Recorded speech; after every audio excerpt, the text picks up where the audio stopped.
So, hi everyone.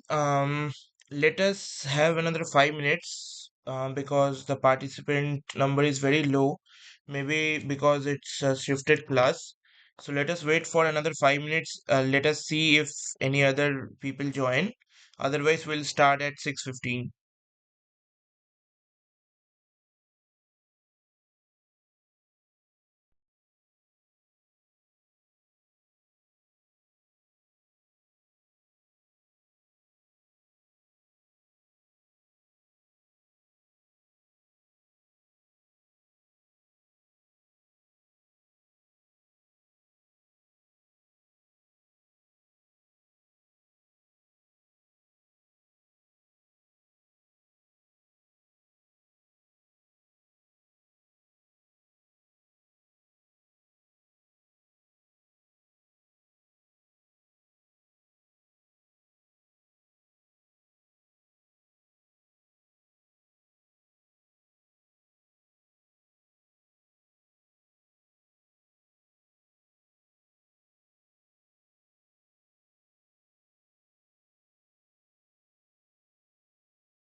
அது ஒரு சொல்ல பட்டு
Just a second, let me turn this on.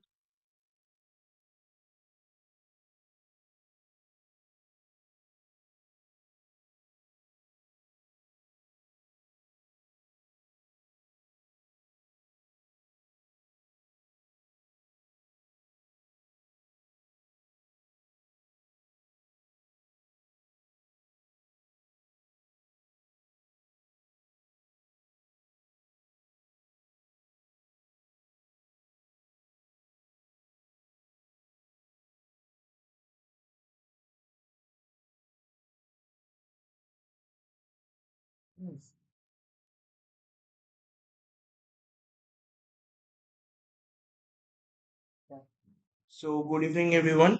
So, like, we had to prepone this session because, I am going to attend a conference. So, that's why this week's class has been preponed, and the next one will be postponed as well. So, it will also be announced in the forum as well.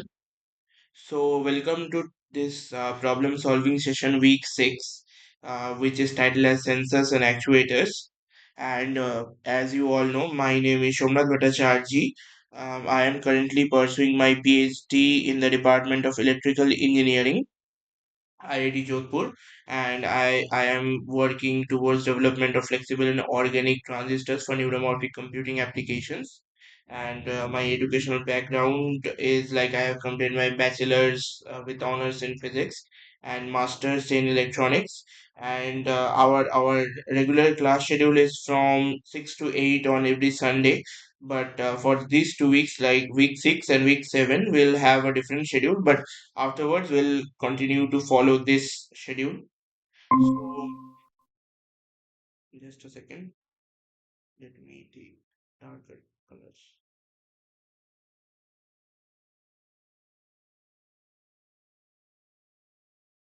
Yeah.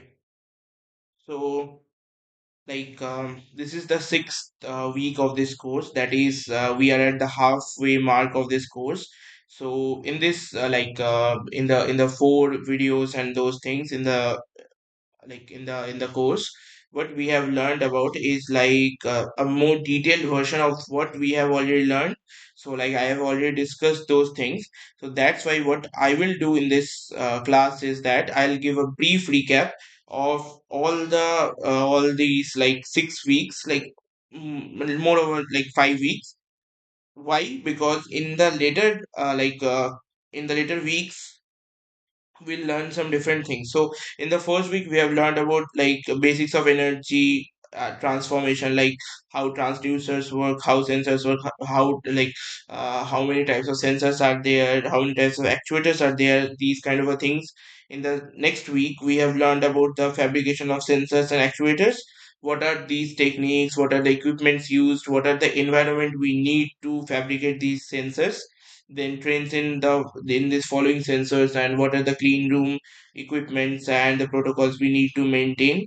Afterwards we have learned about how to fabricate this, like the PVD techniques, photolithography and these things, the sensor interfacing circuits utilizing Arduino, ESP and those things. And in the last class we have learned about that uh, silicon as a substrate. So what is the orientation of the silicon crystal, how do we get to know through just checking the silicon wafer, to how do we get to know that what is the Miller indices of the silicon and everything. And then we have learned a bit about before fabricating any kind of a sensor we need to go towards like simulating the sensor first. So a bit about COMSOL multiphysics and everything, and how this COMSOL works. And in a lecture I guess there was also another video of how this COMSOL thing works, and how a general case is done in COMSOL and everything. And also there was a demonstration of gas sensors and everything utilizing the sensor interfacing circuits and the prepared sensor as well. So in this class, like up until this class we have learned about how do we fabricate these sensors, what kind of a sensors do we need, and these kind of a things. But like up until now everything was kind of a theoretical manner, and with the video lectures of like how to simulate everything and what kind of like things we do have and what kind of equipment we need to handle and everything. So afterwards in the later part of this course we'll learn about this different equipments and how to handle these equipments and everything.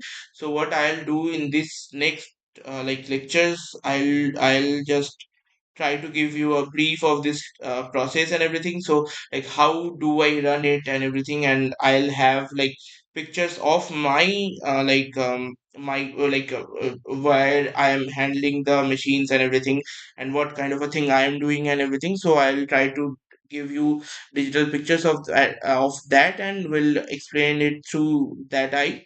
Similarly, photolithography and shape memory alloys and these things. So here I'll also like give a brief description of the photolithography with the images and everything, and I may also show like lab images and everything as well. So these are like a kind of a like application perspective things we are going towards. Similarly, afterwards we'll learn about this cancer diagnostic test and like how do we interface this through Arduino, and how this interfacing circuits may help with these kind of a things. Further wise Further we'll move towards this biochips of this tissue phenotyping and everything, and then finally we'll move towards CAD modeling and this kind of phenotyping things.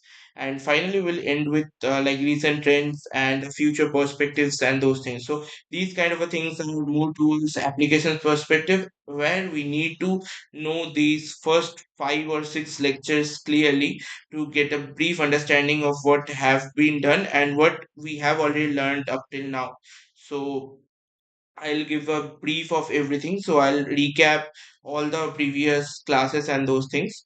So this was known as this section was known as the photolithography and signal conditioning circuits for temperature sensor. But in the videos there were some different things where you have learned more in-depth details of the basic things we have already learned. So what I'll do is that I'll give a brief recap of the basics from sensors and those things. Then I'll move on to a brief recap of this clean room protocols and instruments, and then further I'll move on to the PVD techniques, the photolithography and these things, and further in sensor interfacing circuits and a bit of console and those things.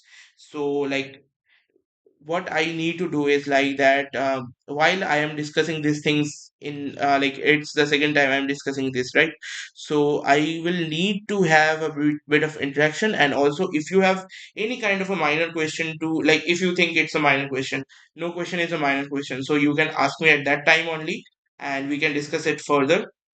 And even if there's a research related problem that you are facing currently, so like I'll try to answer that as well if it's possible, or if I might have have like stuck on that problem for some time or something like that. So like I'll try to think that and then we can discuss on it as well. So let's start with the very basics of this course, where we have started the course from the very first. So the first thing to know that a sensor and a transducer is a very different thing. A sensor and an actuator is also a very different thing. What is a transducer? A transducer is a device that converts one form of energy to another form of energy. So what does a transducer do? It converts from one form of energy to another form of energy. So a transducer is made of majorly two parts. So we have a measuring quantity. It can be heat, it can be something, and those things. So let's say we are talking about heat or temperature. So we need to measure temperature or heat based on the transducer. So how this transducer is like situated. So a transducer has two parts, a sensor. So what is a sensor? We have that question, and then the basic signal conditioning circuit. So let's get to know what is a sensor. A sensor is a device that measures a specific parameter and converts it to a signal. So a sensor is a specific parameter that like sensor measures a specific parameter. So if you have a very small parameter, so if you have a detection sensor of some kind, like the nearby sensor or something like that, and in that case, it will check if that particle or if that analyte or if that antibody is there or not, and it will give the confirmation that yes, this is there. And if there is nothing, it will say that no, there's nothing. So that kind of a thing. So in based on like biology samples and those kind of a thing. So what it does is like it measures a specific parameter and it converts into a signal. Now this signal needs to be readable, or like at least what do I say, like um readable, let's say it as readable. So you will get some information from the signal. So you need to extract information from the signal. So you need to get the information from the signal itself. Now now the signal may be very small. So let's say you have a wave and that wave is this small. So can you just get the, like, it's readable, obviously it's readable. Can you get the data from it? No. So you need something or some kind of a circuitry that will enhance it, that will denoise it, and these kind of things. So like what I was talking is like it may denoise it, it may enhance it. By enhance I mean two kind of things. So like it may amplify it, it may clip it. So what is clipping? Clipping is like, let's say you have data like this, and you know that rest of the data is just waste. So if you say this is kind of a baseline, not this, sorry, yes, let's say this is a baseline, and you have a bit of noise. So what's better to do is that you should clip it. So how to clip it? You can just clip this part where the major information is here. So you may clip it, and let's say your signal is very small. It's readable, but it can't give you a proper answer. So you may need to enhance it. So how to enhance it? Just amplify it through an amplifier or something like that. And the clipping part may be done with utilizing filters and those kind of things. So now with this increase, there will be increase in, if let's say there's these kind of things. For the amplification, there will be something like this. So how do we remove this? Through clipping. Now this increase can also be termed as the maintaining the SNR, or boosting the SNR. So that's why I was saying boosting or enhancing. So like maintaining the SNR, the signal to noise ratio. So you need to increase your signal, but you need to reduce the noise as well. So what is signal to noise ratio? Is YN. That is signal. So to get the data correctly, or to get the data with to get the data entirely and correctly, you need to either boost the signal or reduce the noise, anything. So you need to do any of these. Now, so these are the basic things you need to do with these kind of things. So now you have a signal conditioning circuit that enhances, denoises, and these kind of things. It performs these kind of a task on the on these on this measured quantity. So what happens in a sensor is that a measured quantity is directly converted into a signal. Then that signal is denoised and enhanced and converted into an useful info. So what is an useful info? A useful info that is not only readable. So the previous signal, this signal was anyways readable, right? Useful info is something that can be directly used or feed to an actuator or something like that, or it may be used for any kind of further calculation and those kind of a thing. So like you need to convert your readable readable signal or readable output into a useful info or an useful output, so that we can use it for further calculation, we can use it for further actuation and everything. So this is the basic thing, that we need to build a sensor or fabricate a sensor. Then we need to build or fabricate and signal conditioning circuit, and with both of these you will have a transducer which can act upon like data, so it may calculate or something like that, or it may also actuate on something that with through this useful info. Let's say you have a crop sensor or something like that, so you have crops like this,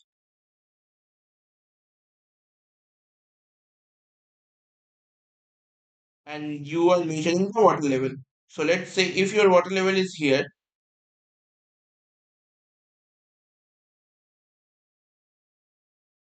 you give a warning, and if your water gets over this, let's say like this,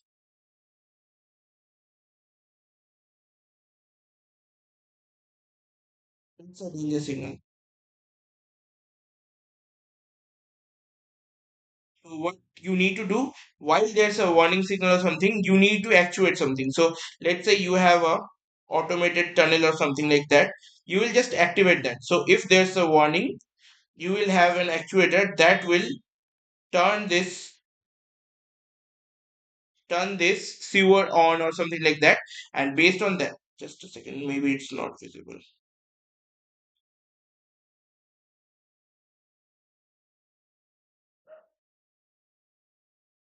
You need to just turn the sewer on, and based on that, this water will go away. So this is the basic thing, that you need a sensor, you need an actuator to like, and you need a signal conditioning circuit to get the useful info as well. Now, as we have already discussed, so apart from that, let me write it down here. So apart from that, there are different types of sensors as well, which we have already discussed. So you can check, I guess, in the first lecture itself. So I have discussed about different types of sensors. So based on your and based on your need or based on your use case, that is based on your requirements, you need to choose a specific type of sensor, and which which based on which kind of physics it's working. So let's say for glucose detection, as I was saying in a earlier session, so like you might need to use a direct like pinching process where you need to get the blood and everything, so it will be based on microfluidic process. Whereas for let me write it down, maybe just a second. For let's say glucose, so you may use a microfluidic channel based device, or if it needs to be a non-invasive one or something like that, you might also use an optical method as well. So for like so like people have been working on these kind of people have been working these kind of things. So these optical method can be used for several things, like the SpO2 measurement and these kind of a things. So they have been established processes and everything. So like them, so you need to choose the specific type of sensor based on your need, based on your use case, and based on your requirements, and also the budget as well. So one of the most like one of the major constraint is obviously budget. So if you have a huge budget, you can use let's say let's have an example first. So let's say you need a temperature sensor to measure from 25 degrees C to 50 degrees C. This is your requirement or need.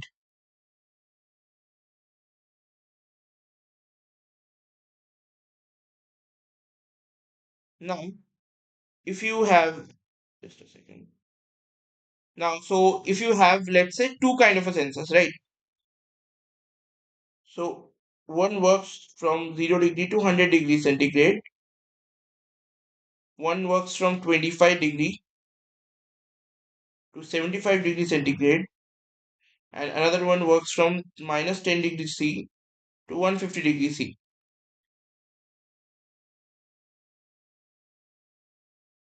So answer me, which one is the correct one to use for this use case, for this specific case? If I need a sensor that have a 25 degree C to 50 degree C range that I need. So like my let's say liquid or something like that, it will not go beyond 50 and it will not go beyond 25 as well. So like I have a range of 25 to 50. So what range do I need to have for my sensor? 25 to 75, because it's in that range only, right? So there might be several cases, right? So let me have some kind of a example. So let's say after, like, you need the sensor, you have a very budget constant case, and you need the sensor to run for, let's say, 10 years. Now if there's a drift in the sensor, so if I am using, let's say, 25 degrees C to 75 degrees C, if there after 10 years there's a drift of plus minus 5 degree, let's say, so the range will be from 30 degree to 80 degree. The effective range, not the real range, but the effective range will be from 30 to 80, right? Now the problem with this thing is that, as our main aim was to get 25 to 50 degrees centigrade, we won't have any real data from 25 to 30. So it won't be the best for this use case. Again, so let's have another case. So let's say from 0 to 100 we are taking this sensor. So in this case there won't be any kind of a drift issue, right? Because you have a 25 plus minus 25 buffer. So even after 10 years the device may stop working, but your like the drift won't affect this kind of a case. But in that, maybe afterwards you need a different kind of a case. So like for a liquid it's 25 to 50, but for a liquid, let's say, mm, you might need to have 0 degree to 50 degrees centigrade. In that case it's very useful. Similarly, if you have a much higher budget which have these much higher range and everything, but it's waste of your time. You need to understand what is your use case, what is your need, and that thing. Because after even like having the sensor or fabricating the sensor, there would be the issue of sensor interfacing circuit. So for some sensors, let's have like minus 10 degrees centigrade. For that the signal is very low, so you won't be able to anyways detect that. So what's the point of having a sensor that have a range of minus 10 to 150? There's no point, right? So this is the basic thing you have to understand, that based on the need, based on the use case, based on the requirement, you need to choose among these three. And also always the budget comes in. So which have the lowest budget, which one stays for long, which one has a very high accuracy. So high accuracy, very high precision, and these kind of a things.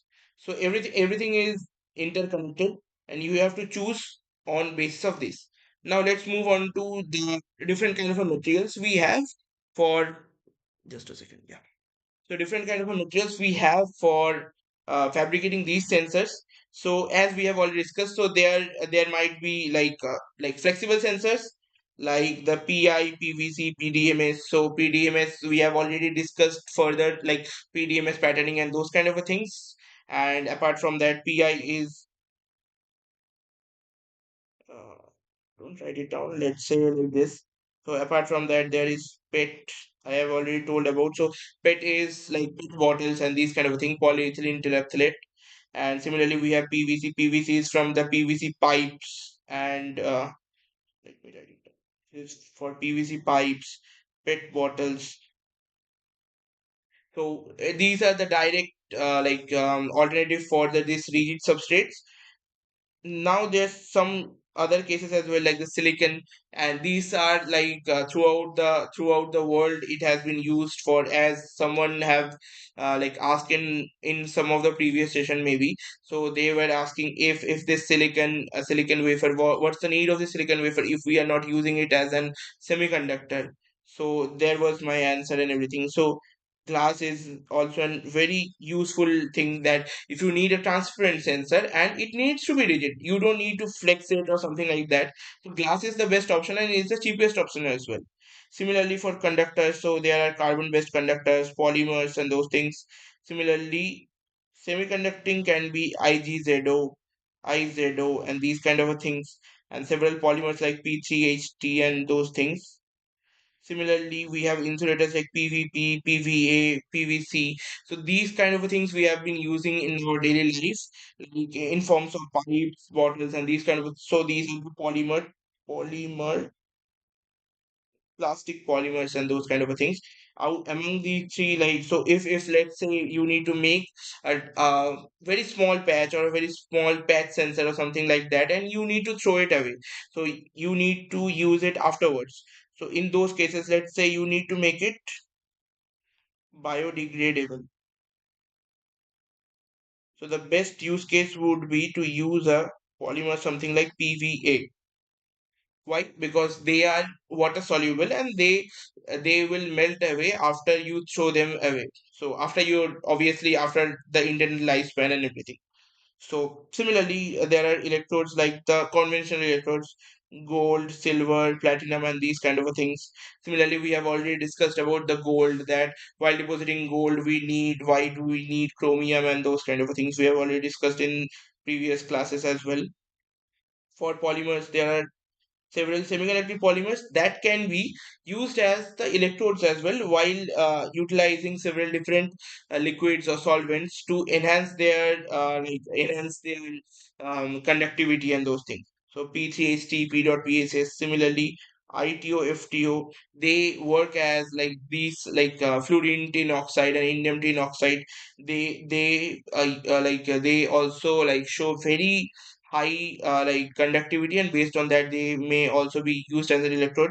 And as ITO is transparent, FTO is transparent for transparent devices, for biodegradable devices. So let me write it down. So for several use cases we have different kind of materials. For biodegradable we have different, for transparent we have different, for flexible we have different. So there are several use cases. Based on that we'll need to choose what kind of a material do we need to use. Now let's move on to the next part. So now we move on to exact fabrication of this sensor. So this was the basics of what kind of a sensors are there, types and materials and these kind of things. But after choosing the materials and what kind of material do we intended to use, we need to select these things. That is the micro fabrication procedure. That is fabrication in a micro domain. Now, so there were three things. The first one was the environment. In which environment we are trying to fabricate the, just a second. Yeah. So in which kind of environment we are trying to fabricate the device, that is in a clean room, that is free of unwanted particles and these kind of a things. The next one is deposition techniques. So we have several deposition techniques like the physical vapor deposition techniques, chemical vapor deposition techniques, thermal oxidation techniques and these kind of things. So we can also deposit silicon dioxide based on thermal oxidation. We can also deposit silicon dioxide based on sputter. We can also deposit it through e-beam. So there are several ways, and we have several deposition techniques. We have several patterning techniques.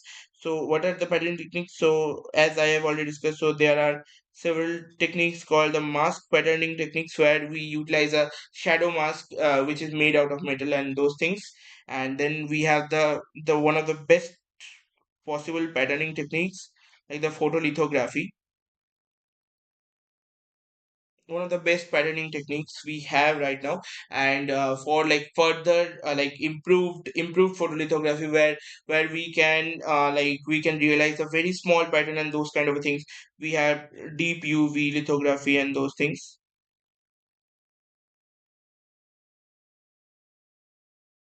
So it is also called DUV lithography.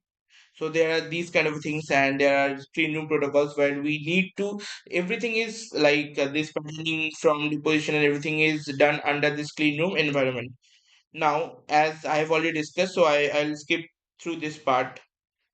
where the clean room basics. So like these were a few images from IIT Jodhpur, where I generally fabricate my devices and those things. So here you can see the oxidation system. So this is our thermal oxidation system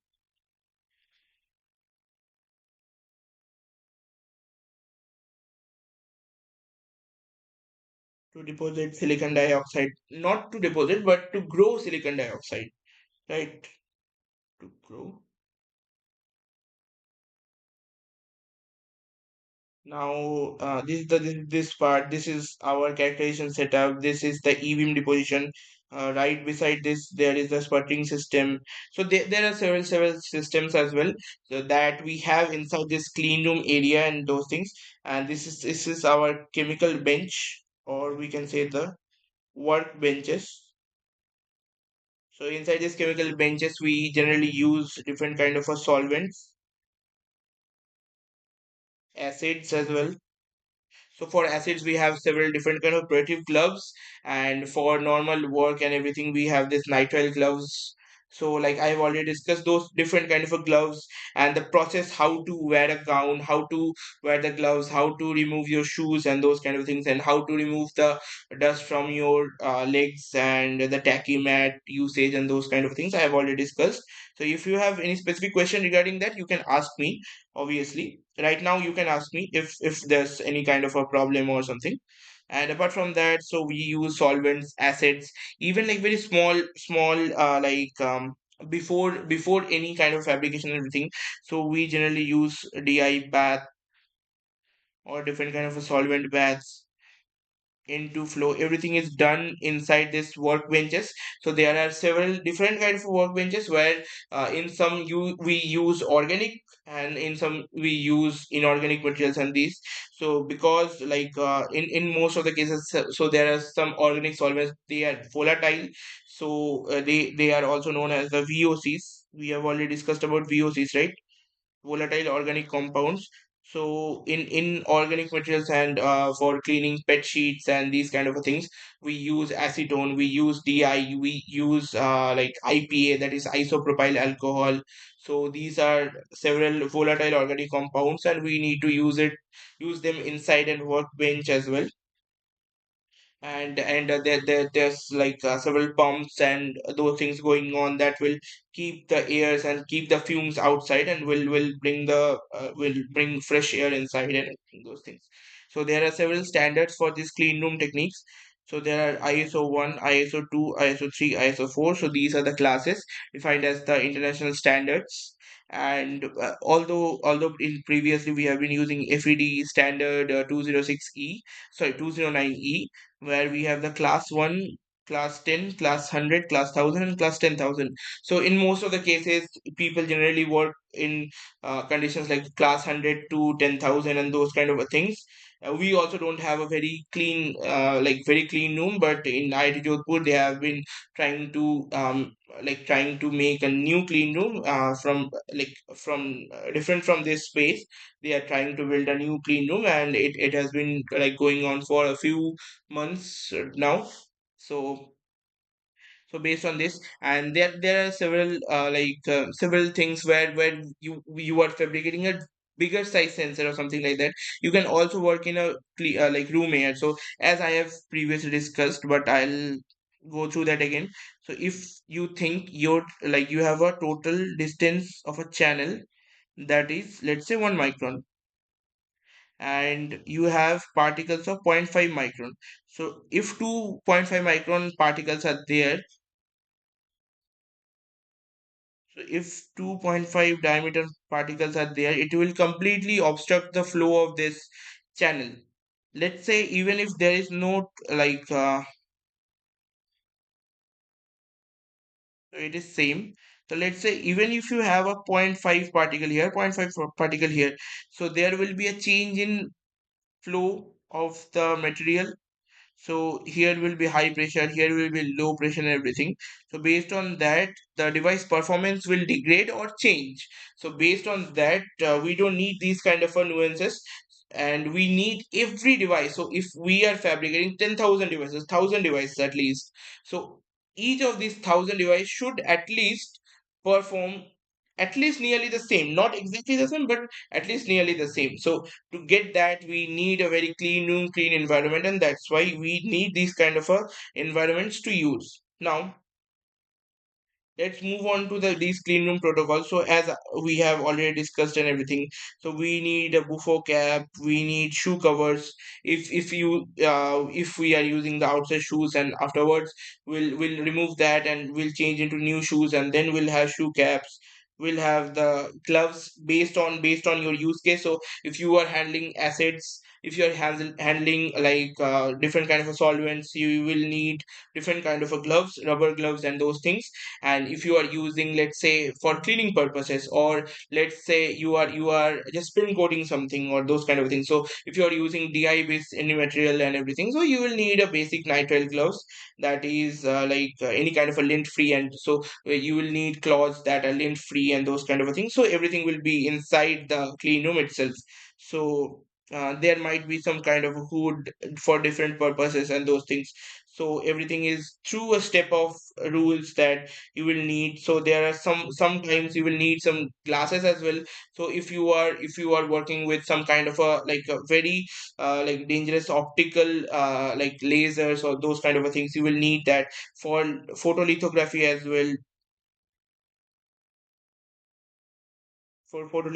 as well, you might also need some kind of a glasses as well.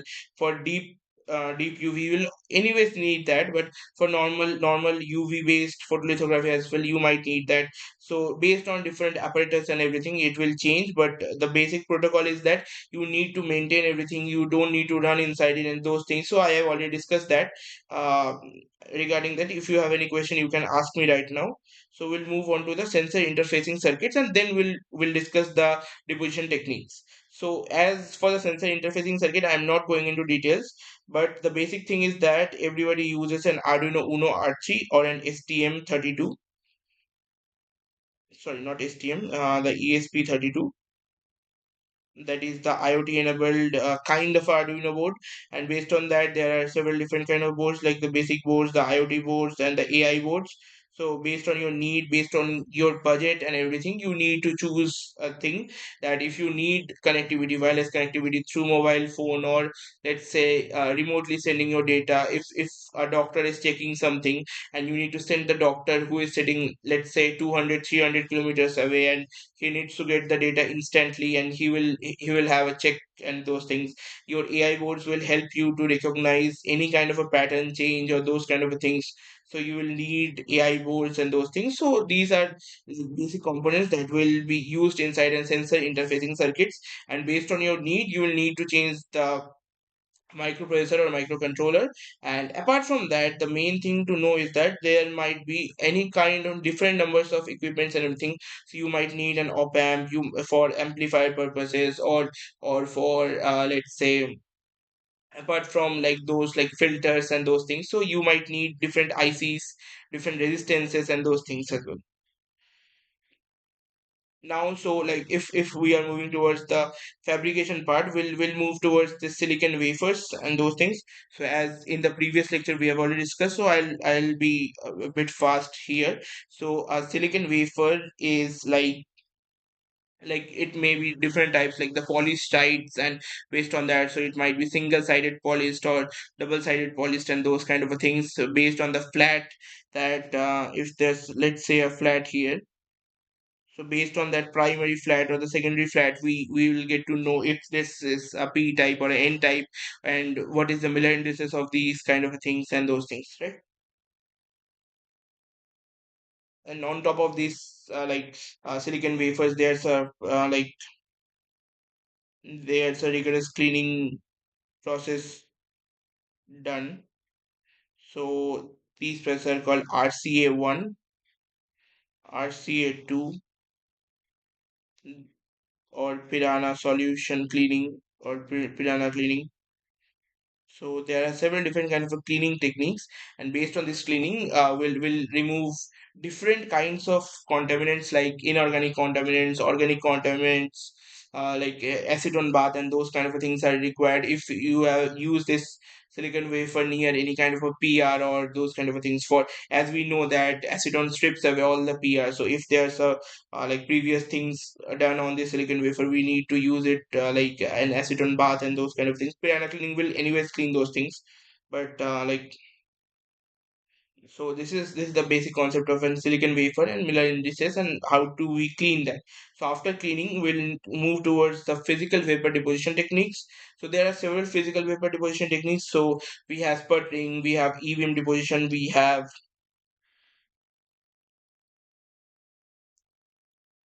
thermal deposition. So in the previous day's lecture, there was a mistake with the image itself. So as I have used both of them, so there was a bit of confusion. So for now, I'll describe it here.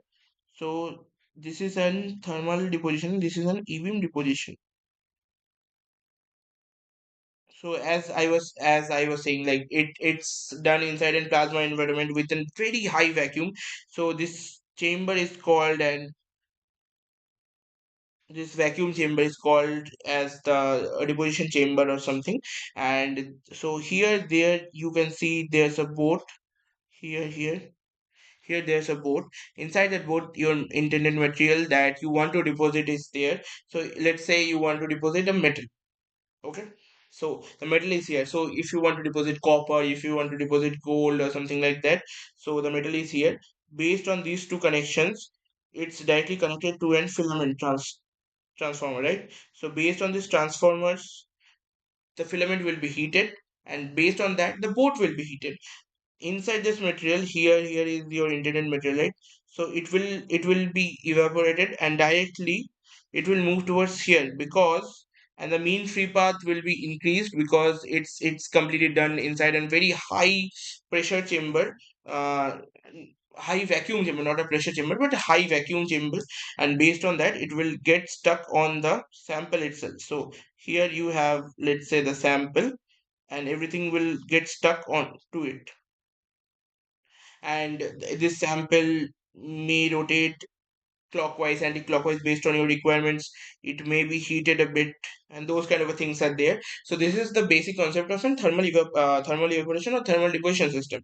Now for the e-beam deposition, it's exactly same, but here you have a e-beam power supply. So what is the e-beam power supply? Based on like magnetrons and everything, so you will hit the material with e-beam. So like as I have already previously discussed that e-beam we need to use for those kind of materials which have a very high melting point. So for through e-beam we'll heat them, and then they will follow the same kind of a process and get stuck onto the material itself.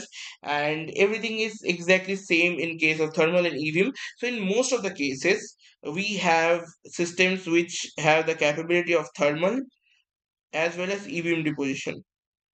So in our lab, in the system which I use, is like a thermal and e-beam together system, where if we inside the same system we need to just change the boat itself, because for e-beam and for thermal there might be changes in the boats, because like there are two sources. So let's say just a second.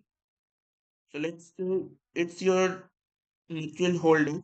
So not only you will change the board itself. So this is your board, let's say. So not only you will change this board itself, but you also need to change the source. So there are two different connections for the source, and you need to change the connection of the source and the board. So the board can be manually changed, and the source can be changed through the software and everything. So based on that, the same system works as the e-beam deposition, and same system works as the thermal deposition system. Now, apart from that, there are several different PVD techniques. So one of them is sputtering. So in the previous class, I haven't like described this sputtering technique in depth. So like here, I will discuss it. So if anyone have any question regarding sputtering, you may ask after I discuss this. So a sputtering also happens inside this plasma environment. So everything is happening inside this plasma environment.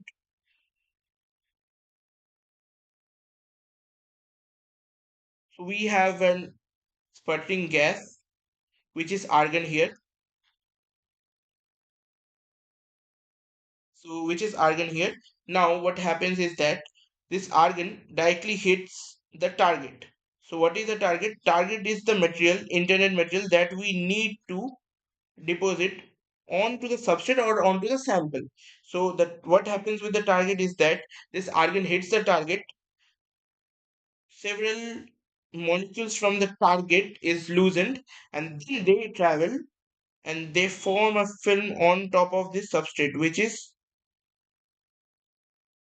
situated at the top of the chamber. So this is the deposited film, and they go there. What happens is exactly like this. So let's say you have a substrate here, and this is the surface of your substrate, and this is the surface of your target, right?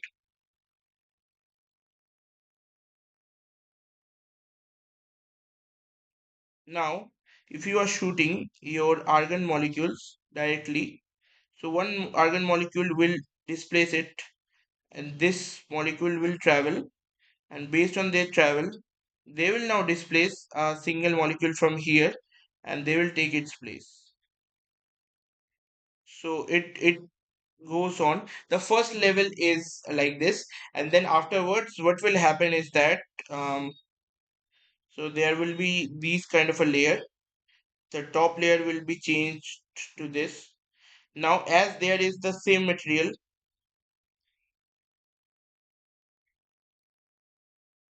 so now as there is the same material, there will be deposition of this molecule directly. Now we need to know what are these like different types of techniques. So maybe there's photolithography. So let's move on to photolithography, and then we'll discuss that. So if anybody has any question regarding sputtering or the previous things, you can ask me right now. You can ask in the chat box or something.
Usually, PDMS is hydrophobic because of methyl group.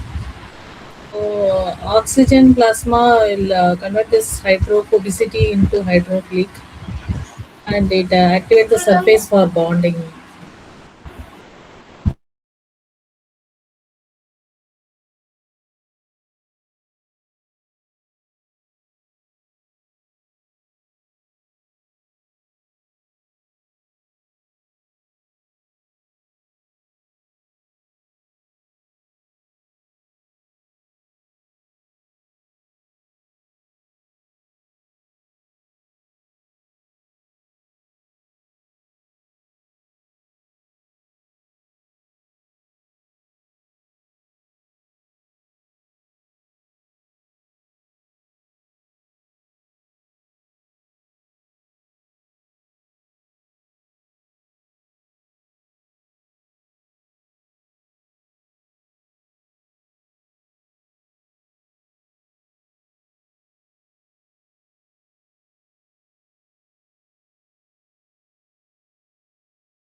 Then microfluidic channels gets affected. So because of its hydro.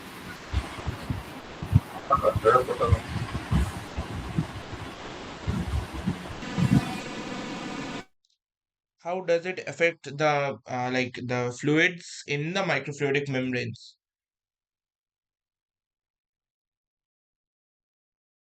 Not surface damage, but it will attract the fluid, right? So if PDMS have been hydrophilic from the start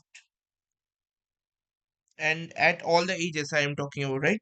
So it will attract not only water but also different fluids as well, and that will hamper the process of utilizing different microfluidic channels and different kind of a things. So the sensor won't work, so the sensor will stop working, so we would have to find another material than PDMS. Okay, so let's move on to the next one.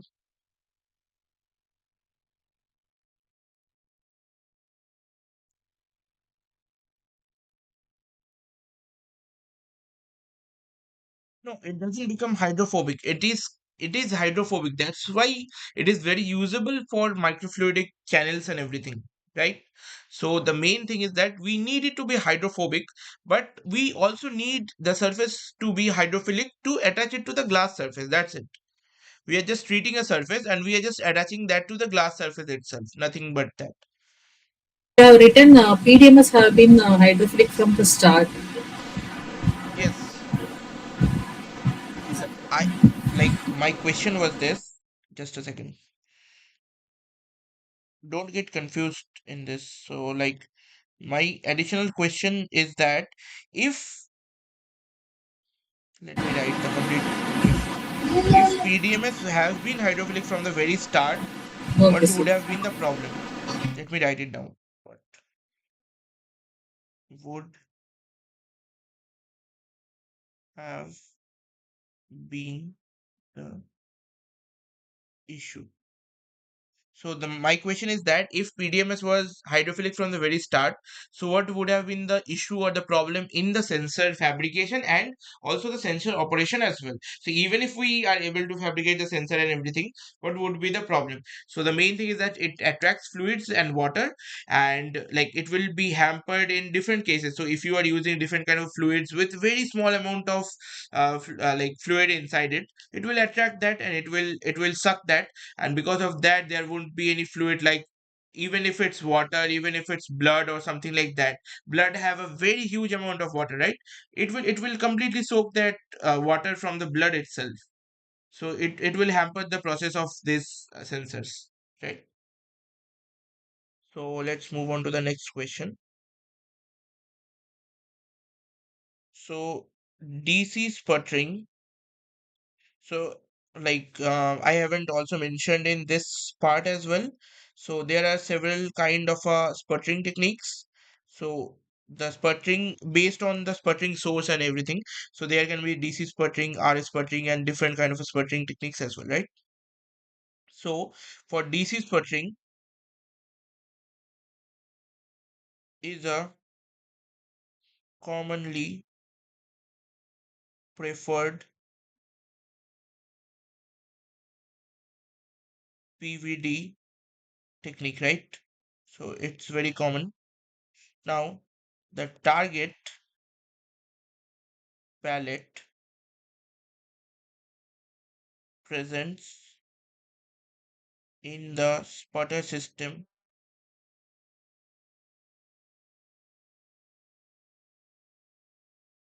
is kept at what? So, like as you guys already know, so first let me tell you about the DC sputtering. So for DC sputtering, obviously you are providing like DC voltage and everything. So based on that, here you have your sample. Just below that you have your target, right? This is your target. Now you are sputtering different kind of a gases onto this, and then it gets like agitated, and because of that it removes particles from the sample and it gets deposited there. So this is the basic thing. But in case of DC sputtering,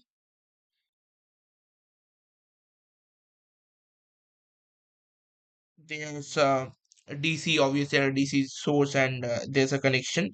So what is the target palettes intended bias? So do we need to positive bias it? Do we need to negative bias it? Or do we need to keep at the same potential or something like that? Same potential as the substrate or sample, right? So do we need to make the voltages VV or plus V plus minus V or plus V minus V? This is my question. Just a second. Yeah. And also I would require and like explanation and why do we think so, like which one would be the answer and why do we think that like even like if you are thinking that we are keeping both of them at the same potential and both of them at the same voltages or different voltages, and how higher or how lower, or is it going to be positive or negative or something like that? I also need an explanation of that as well.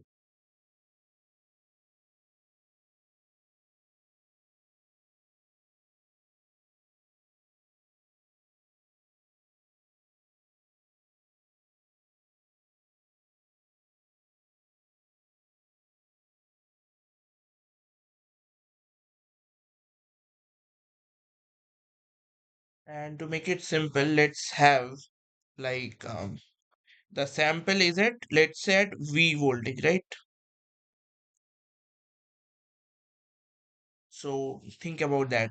if it's at V voltage, the target needs to be like negative bias, positive biased, or same potential like V or something like that, or highly positive bias, highly negative bias or something.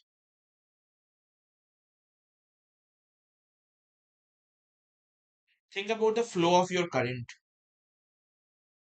From which way to which way the like your uh, electric current flows.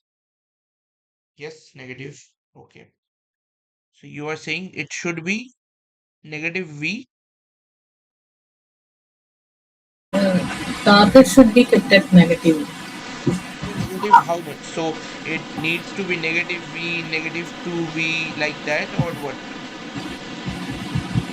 Then only it can interact with positively charged plasma. Yes, perfect. The answer is perfect. So you are saying it needs to be negative, right? Yes, But my question is right now, it needs to be minus V, minus 2V like that. Which one is suitable? minus V. So you are saying at the same potential but at a negative bias, right? The negative, like negative bias. So you are asking about sample set. No, the target. So you Target have should already be more answered that it should be electromagnetic. negative, right? Yes, sir. The target should be more electronegative. Yes. The answer is that higher, obviously. So like whatever higher we can provide. So it needs to be, or let me write it like this. So it needs to be high negative bias. So we don't know how much high negative, but we need to provide it with high negative bias because of that. Like obviously, like with respect to the sample as well or the substrate. So with respect to the sample or substrate, you need it to be very highly negative biased, right? And the justification was perfectly correct. So let's move on to the next one. Question number 4. So if we are trying to, let me write it down. So we are trying to get a thin film of titanium and molybdenum. So we have titanium and molybdenum. So to form, let me rephrase this total thing.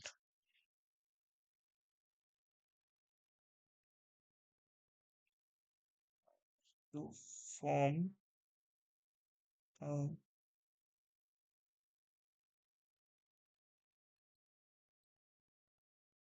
okay. So to form a thin film of titanium and molybdenum, which is the most preferable technique, right? So the options are CVD. We haven't learned much about CVD in this in this course, but like we have already learned about ALD and those kind of things. Then basic thermal evaporation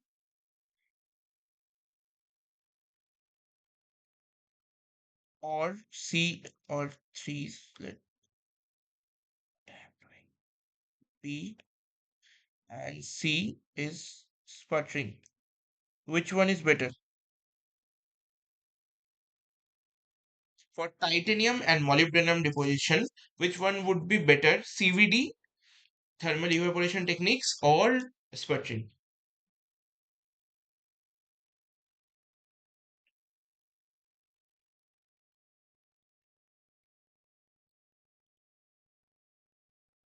Sputtering, right? It's very straightforward, anyways. So, sputtering is the preferred and the best way to deposit these kind of things, titanium and molybdenum, right? So, let's move on to the next one. Question number 5.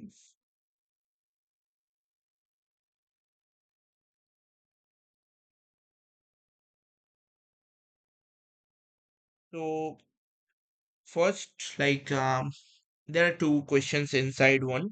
So my first question is that which crystal measures, or which crystal, or which, I would say, which what do we say, which equipment, let me say it like that, which equipment measures the thickness of deposited layer. What is the full form of it?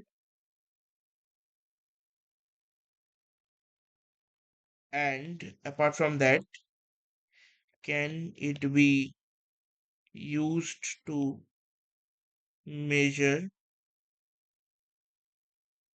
grown films?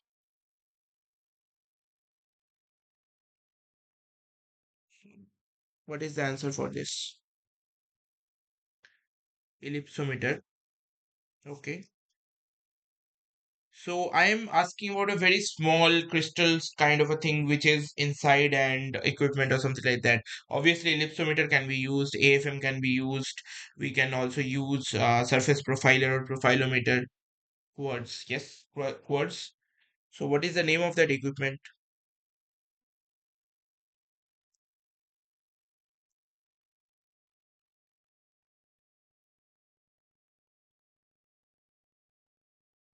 The equipment is named as QCM, right?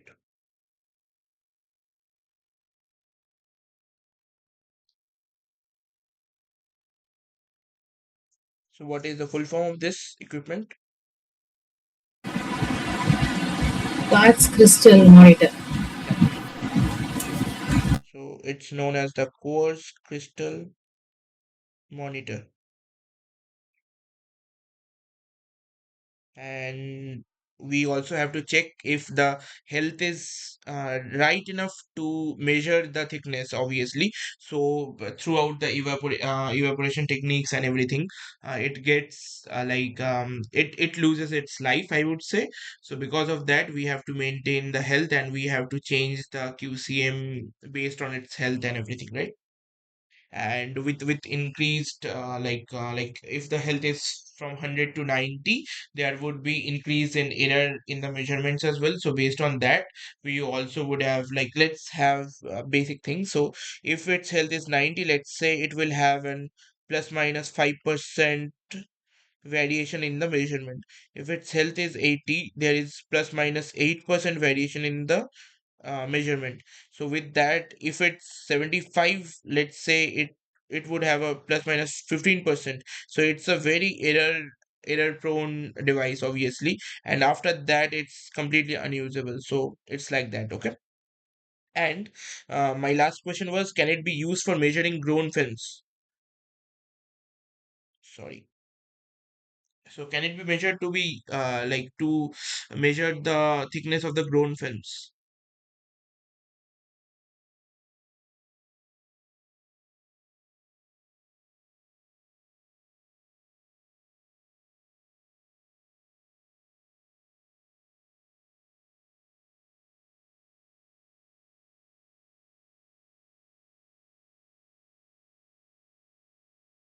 Can QCM be used to measure the thickness of the grown films?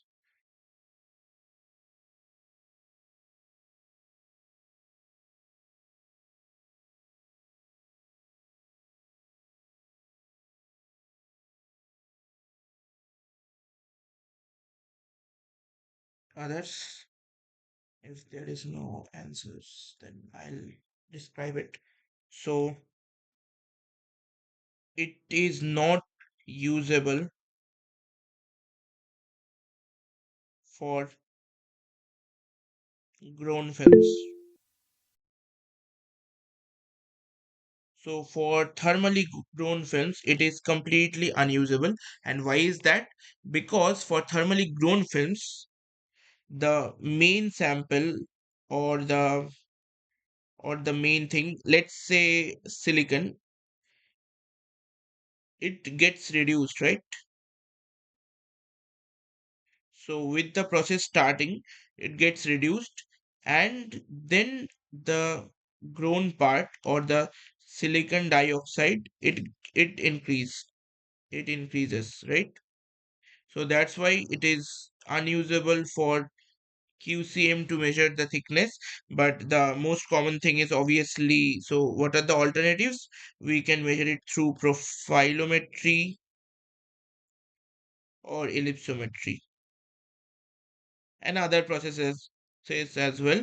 So we can measure it through those kind of things, but it's it is not usable for for QCMs. Okay, let's move on to the next one. So question number 6, right? So now in case of microfluidic devices, why microfluidic devices are preferable to static systems for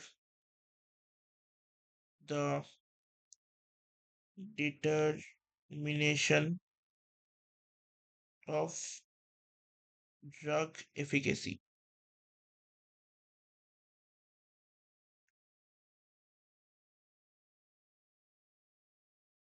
So why these microfluidic devices are preferable to static systems for the determination of drug efficacy?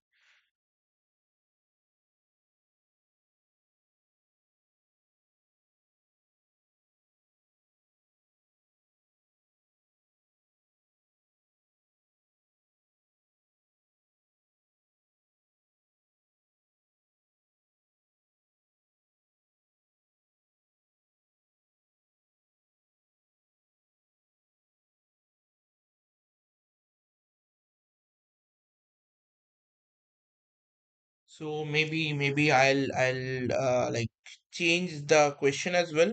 So I would say yes. So my question is that,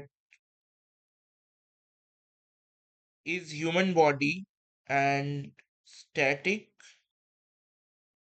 or dynamic system?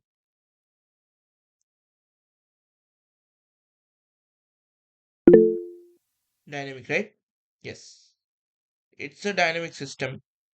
So which one will be better to replicate a human body? A static or a dynamic system? So if we are trying to replicate a human body, obviously we need a dynamic system, right? Yeah.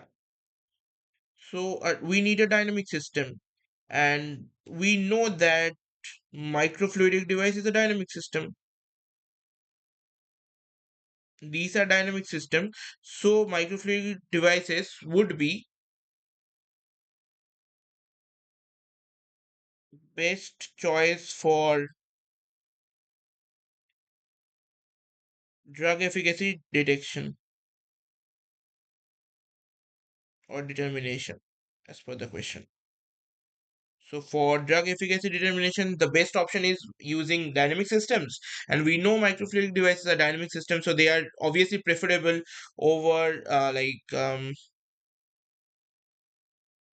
no, no, no. My question is that why microfluidic devices are preferable to static systems. Just a second, just let me recheck my question again.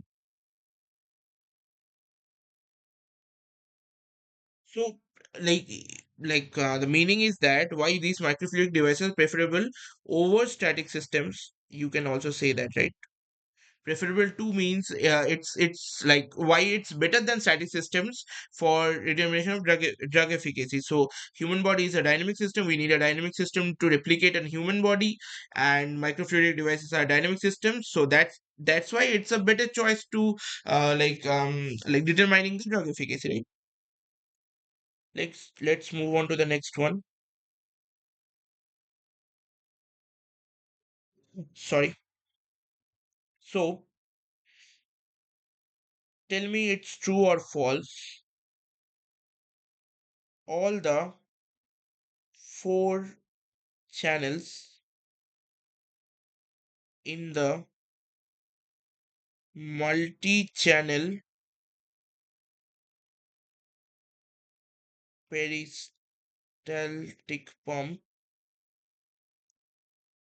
can circulate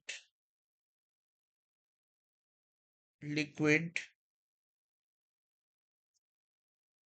at the same flow rate only.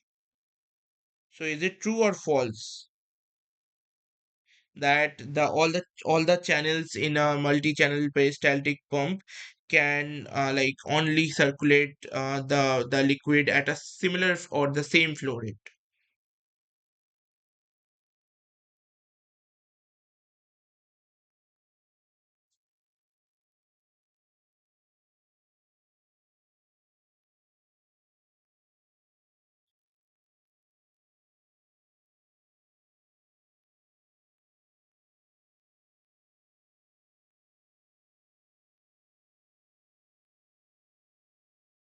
Can we change the flow rate? The question is that can we change the flow rate?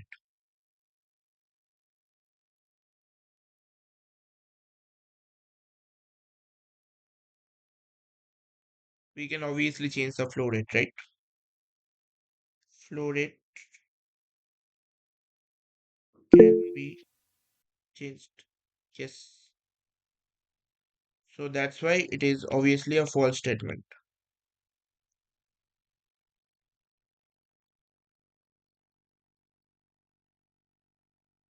So the last question of today is question number 8. Okay. So the last question is that thermal evaporation based thin film deposition is one of the most common PVD techniques.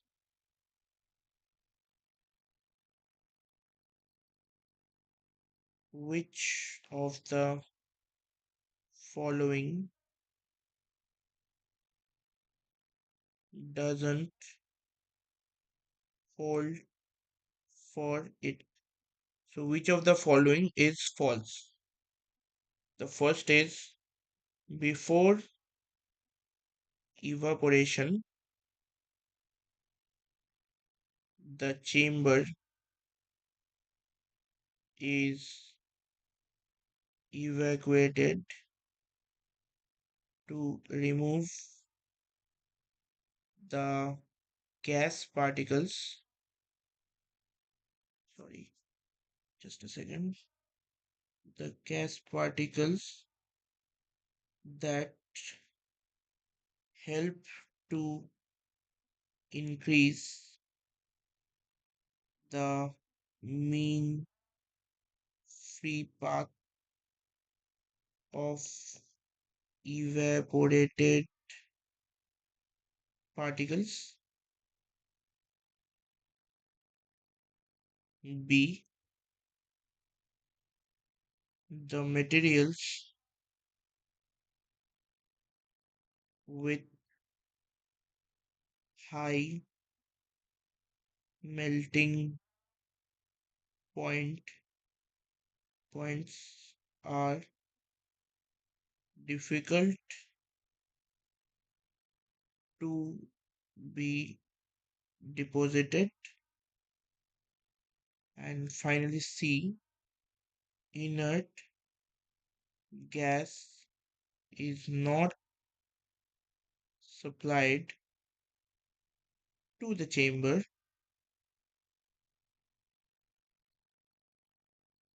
to get higher throughput. So my question is which among these are wrong? or false?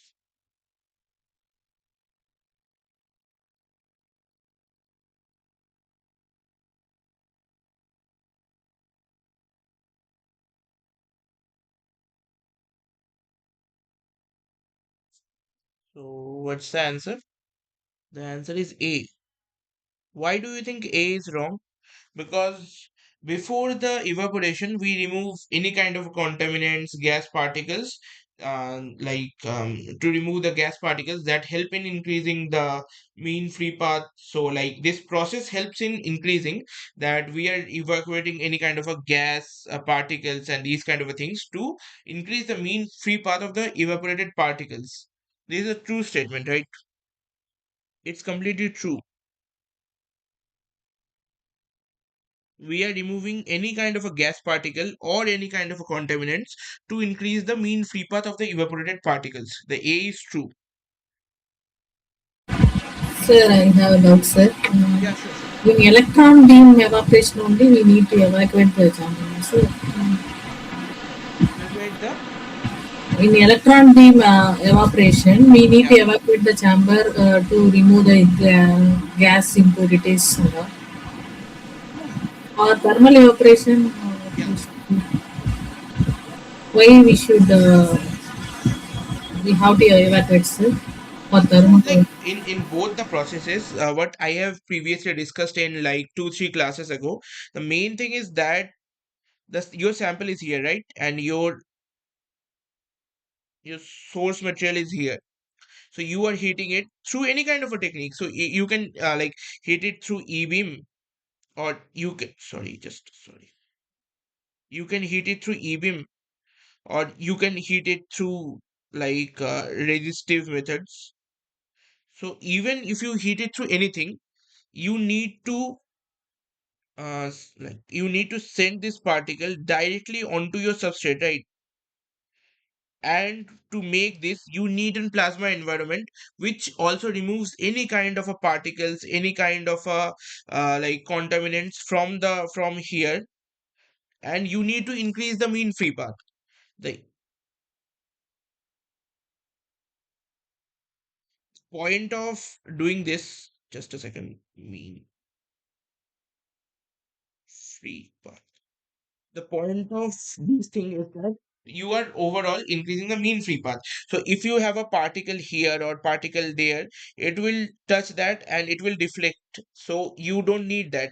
So you are just removing everything, the particles, contaminants, and everything from the chamber itself. And a very high vacuum, you are evaporating your material because you need to increase the mean free path, and the particle evaporated particle needs to travel a longer distance and then get like stuck onto the onto your heated substrate or sample. So you need anyways in both the techniques, any kind of a thermal evaporation technique where you are evaporating your particle, the chamber length determines the total length the particle needs to travel. So the chambers can be this big, and the particle needs to travel very small area, and the chamber can be this big as well. So this big or something like that. So for this much to travel over a like long distance and everything, you need to evacuate the chamber, and you need a very clean and very like clean like environment and everything, and a very low pressure to increase the total mean free path, and to increase the particles like chances to get stuck onto your substrate itself, which can be heated as well. So in both of the techniques you will need that.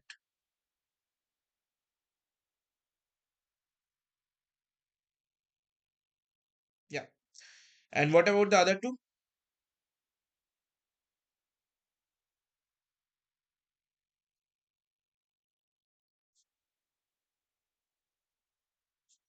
What about B and C?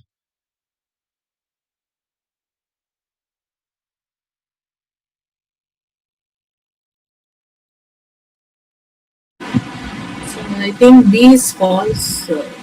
Sorry.